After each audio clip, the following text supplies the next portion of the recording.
Hello. As dedicated listeners to the show may remember, at the end of last show, we predicted it might become difficult to get an episode out this week due to various travel schedules. That prediction has come to pass. But fear not, we decided in the spirit of bar prep season going on right now to rebroadcast an old episode where we talk with Themis about bar prep and the challenges around that. So enjoy. Hello, welcome to another edition of Thinking Like a Lawyer. I'm Joe Patrice from Above the Law. I'm joined, as usual, by my colleague Elie who was good enough to stop watching Disney Plus for a few seconds to join us today. I decided to leave The Mandalorian at home and come all the way into the office. Yeah. Well, cool. Anyway, what we're going to talk about today is the bar exam, which is a rite of passage that all of you are going to, if you haven't already, be going through. And so we're talking to Rich Douglas, who's COO at Themis. Welcome to the show. Thank you very much. Happy to be here and looking forward to chatting with you. So let's talk a little bit about what Themis offers. So for those who, because we do have a fairly robust pre-law audience too. So for them, this is actually a complete new concept. So talk a little bit about like what the bar exam is kind of as an existential thing and what Themis does to help people get across that bar. Sure. I think the number one thing for students when they're considering the bar exam itself is to make sure they understand that what you're doing is you're preparing for a multiple subject examination, sometimes more than 15 subjects, that's going to be tested over 2 days, roughly 8 hours a day each.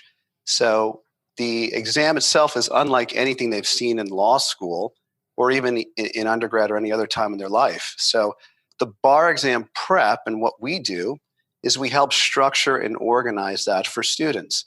We provide them a schedule, study materials, resources. So attorneys like myself, a team of people dedicated to helping them through the process. We keep these students accountable throughout the period.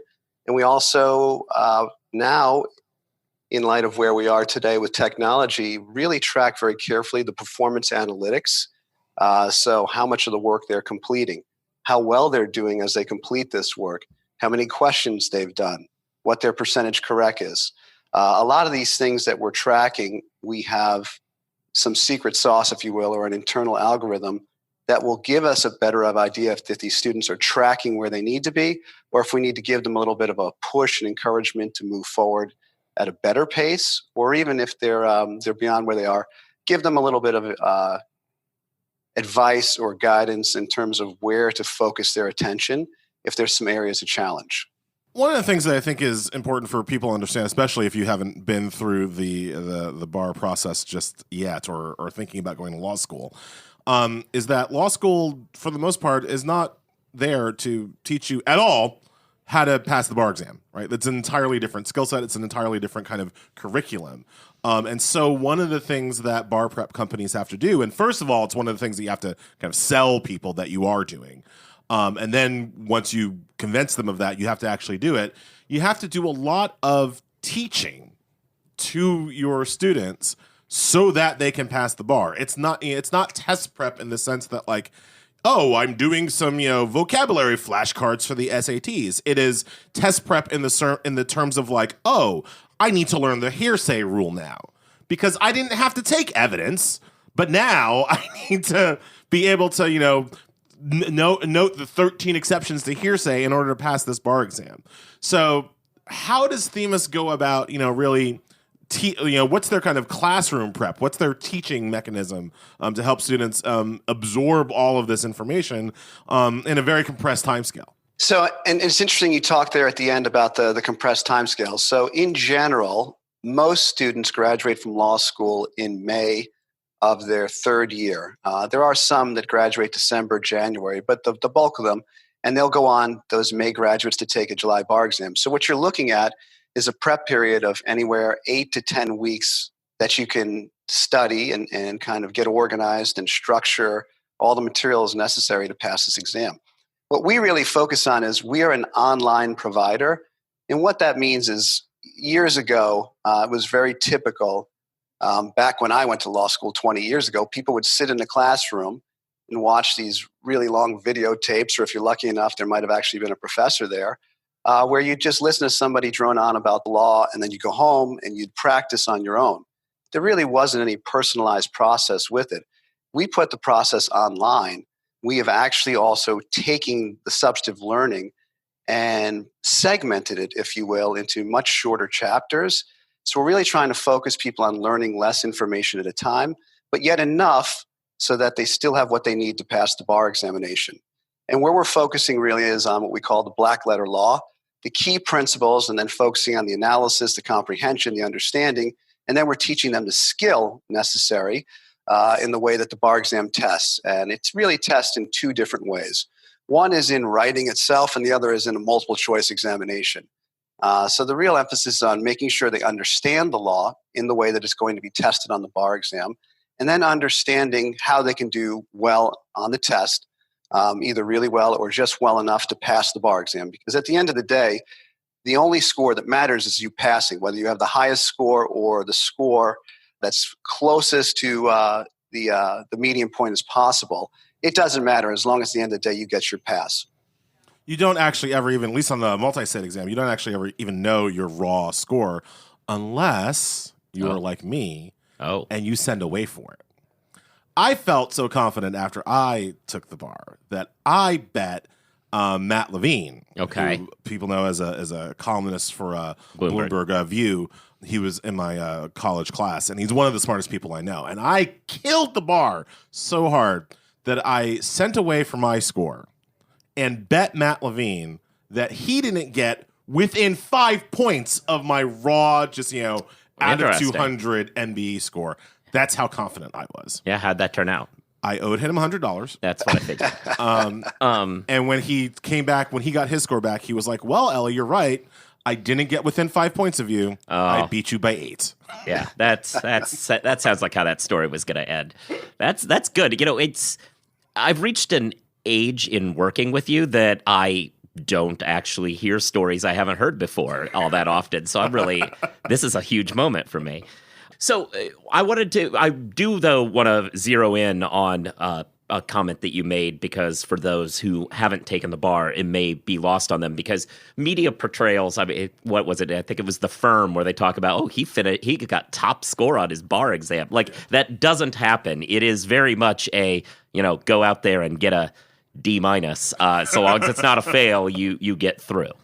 Absolutely. And, to mind, there might be a few. I can only think of one off the top of my head where there's an actual jurisdiction that reaches out to the top scoring candidate on an annual basis to let them know that they had the top score. But the reality is, it doesn't matter how many points, you just need to. And in fact, if you're looking at the scoring of the bar exam itself, and I don't think we want to go down that road too much, but just it really is doing either a D+ or average or better if you were to equate it to an A through F scale like you would see in school. So where you want to score is just well enough to pass the examination. Now, I'm not proposing that you just study just enough to get it done, but you have to keep in mind there's quite a bit of material that's going to be tested. So you're never going to be able to master all the material. You just have to master enough to be successful on the exam day. And that's one of the things that we really stress to students, particularly in the way that we measure the work. We've always talked about this, the importance of completion, right? We talk about the engagement and the grit of students and pushing them forward.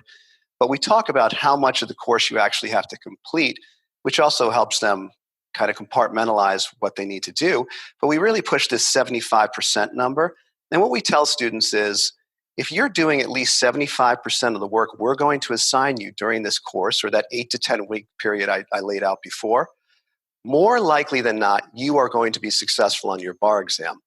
And if you do more than the 75%, be it 80, 85, the likelihood that you're going to be successful only increases. It never decreases from there. So we really talk about, don't focus on 100% of the work. Focus on doing 75% or more of the work to make it manageable. And keep in mind that you're never going to be a master of everything. You just have to master enough to be successful on the exam day itself.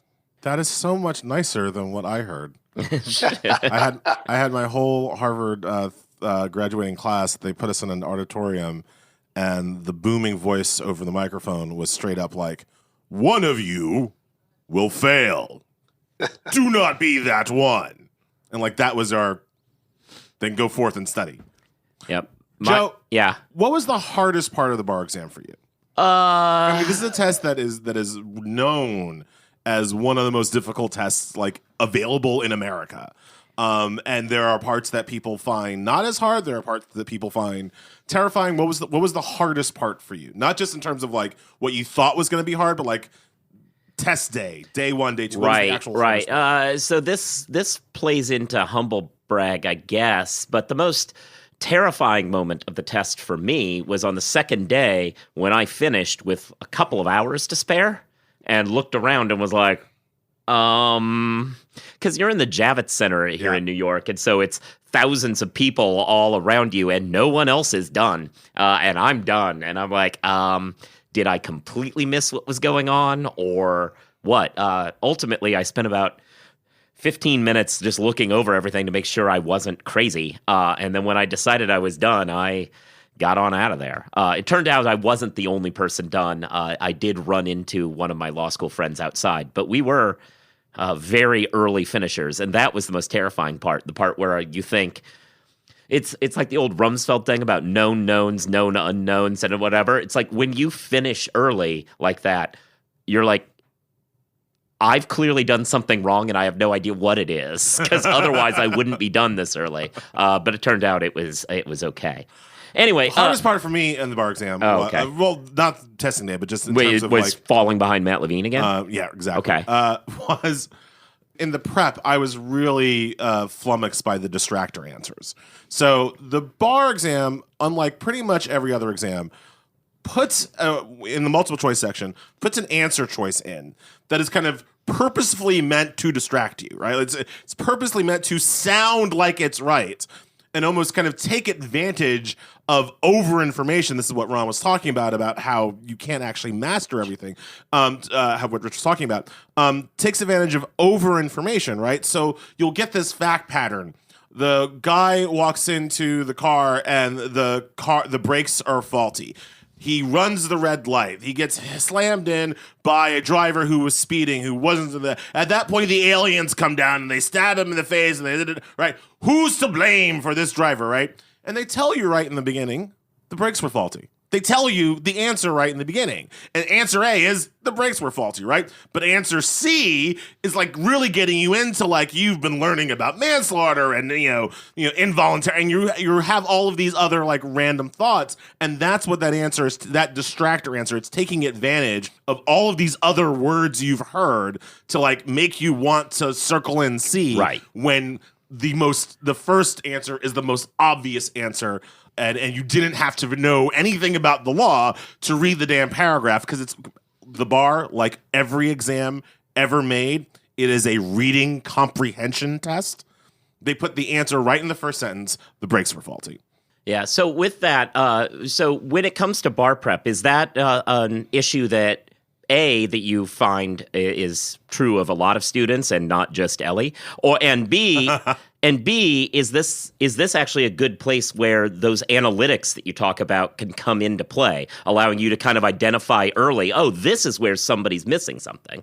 I think it absolutely is. And, one of the things that we do in our program is we teach and provide both what we call substantive presentations, so those that are actually teaching the law to students, as well as we provide skill workshops. And a real emphasis on the skill workshops, we do these for both multiple choice question approach as well as an essay approach, is talking about the types of questions and fact patterns that you're going to see on the bar exam. And it's interesting you brought up the distractor question, because that is something that if I could count over the years how many questions have arisen throughout our prep courses relating to distractors, it has to be well into the thousands.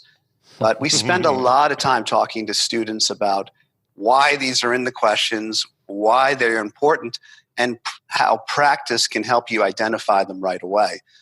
We also do things like break down, provide some templates, help students understand how to compartmentalize, how to think about the questions. and then, look at each of the answer choices, but always not lose sight of the facts and the real question that was asked up above when they're reading that hypothetical, if you will. So there is a function of what we do where we're really talking to students about the skills necessary to be successful and how to practice within each subject area and the types of questions that they're going to see on the bar exam. And we break those down into the various areas depending on how they're tested within that subject. As a lawyer, ever wish you could be in two places at once? You could take a call when you're in court, capture a lead during a meeting. That's where Posh comes in. We're live virtual receptionists who answer and transfer your calls so you never miss an opportunity. And the Posh app lets you control when your receptionist steps in. So if you can't answer, Posh can. And if you've got it, Posh is just a tap away. With Posh, you can save as much as 40% off your current service provider's rates. Start your free trial today at posh.com. I want to change gears a little bit, since we said we do have pre-law students and law students who are early enough in their career that the bar exam seems like a far-off thing to them. Let's talk a little bit about the Law School Essentials work that Themis does. Sure. Yeah. So walk us through that and ways in which people who maybe aren't ready to take the bar exam can still be utilizing and leveraging what Themis can offer. So one of the things that we do is we provide a host of resources that are free for law students, and a big one, particularly for someone in the pre-law space or even as a first-year student, and frankly, even maybe a foreign-trained attorney that might be out there, is there is what we call a first-year law school essential course, and it's free. There's no obligations to take us. We're not going to come chase you down someday and bang on your door for money. It's absolutely free. The only thing you have to give us is, frankly, an email address.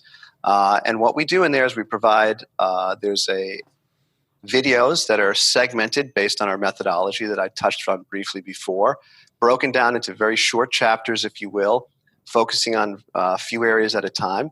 And we do all this where we've integrated in visuals, as well as we have some study templates that we provide almost as if a handout or a final study document a student can use thereafter. There's practice questions that the students can then have from there. But it's a great way to, whether you're actually in law school or before you get to law school, for you to really get a sense of what you're going to be learning within each of these areas. And if you're in school, I always encourage students, they should be using this as they progress, because they can jump through the chapters. They can search, let's say, again, we were talking about before, let's say you're covering negligence within torts. You can jump directly to the series of chapters on negligence, watch those, have an understanding for negligence. You can do your work and then attend class and have a better overview of what the professor is going to be talking about in class. It just helps give you a better understanding of the approach and what you're learning in school, and hopefully where you can kind of better understand and put your outline together to help you become more successful in that bar exam, or even your law school grades first and the bar exam later on.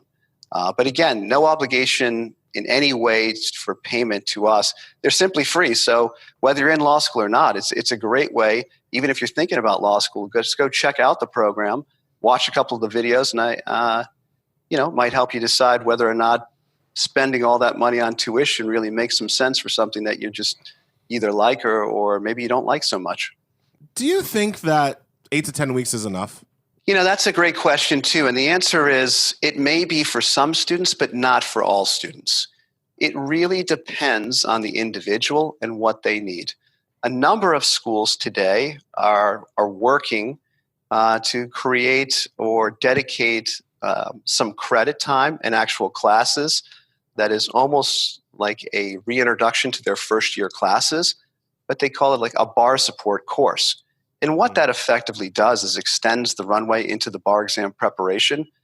The school sometimes will partner with providers such as ourselves, or sometimes they'll do it on their own, but they will give students a little bit extra time, that final semester of law school typically, where they'll reintroduce a subject like torts or contracts, talk to them about it, and then hopefully explain the differences in terms of how it's tested in law school, but how it will be tested on the bar exam, and the types of questions they're going to see. And they provide some sort of foundational basis for the students. So before they get to their exam prep, they have a better understanding of, one, what they're going to be encountering and how they're going to prepare. For ourselves, even if you don't have one of those classes at your school, we actually open up our materials and we talk about the entire course, not just a portion of the course or 100 questions or something like that. The entire course we open in March for our July takers. For our takers of the February exam, we open the course in November. But either way, we try to elongate or extend that runway into the prep. And we'll talk to students. We'll do some consultations. I mentioned earlier, foreign trained attorneys may need a little extra time. They may have a full load. There may be some students that are working. They already have a job, and they may not be able to put in the typical, we always talk about a 40-hour work week, 8 hours a day. That doesn't work for everyone. So there is some things that you can do. We can help get them scheduled. We can talk about days off that are necessary, but you can do that. Now, again, it's not for everyone. Some people, and 8 to 10 weeks is more than enough. And frankly, I'll be very honest, it's not going to be a very fun 8 to 10 weeks. You're going to get tired. Yes. So nothing about what I'm talking about today is going to be something you're going to look back fondly on later in life. But it's a very necessary thing that has to be done because it's the final hurdle before you can eventually practice law.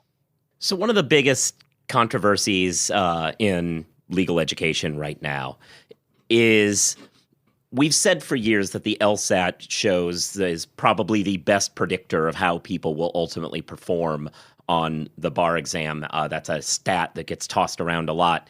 Now, law schools are moving towards accepting, in addition to LSAT, the GRE. Do you have any thoughts on whether or not that changes that predictive power, whether that's going to lead to changes in how people need to prepare, or do you think that we're kind of making a mountain out of a molehill there?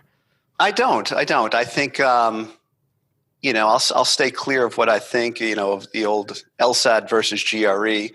But at the end of the day, my understanding is, and there's been quite a bit of research placed into this over the past few years, but the LSAT, my understanding, is a reliable indicator of how a student or a person's going to do in their first year of law school, right?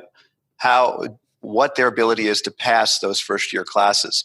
And there was some research done recently by the GRE, or a company, I believe, conducted by ETS, that indicated the same thing. Now, I simply think that the GRE, there's a couple of reasons why there's arguments for a number of law schools. And I should say the GRE now, I don't know the exact number, but I believe we're talking at 40 or 40 plus law schools in the country. That is significant. Yeah.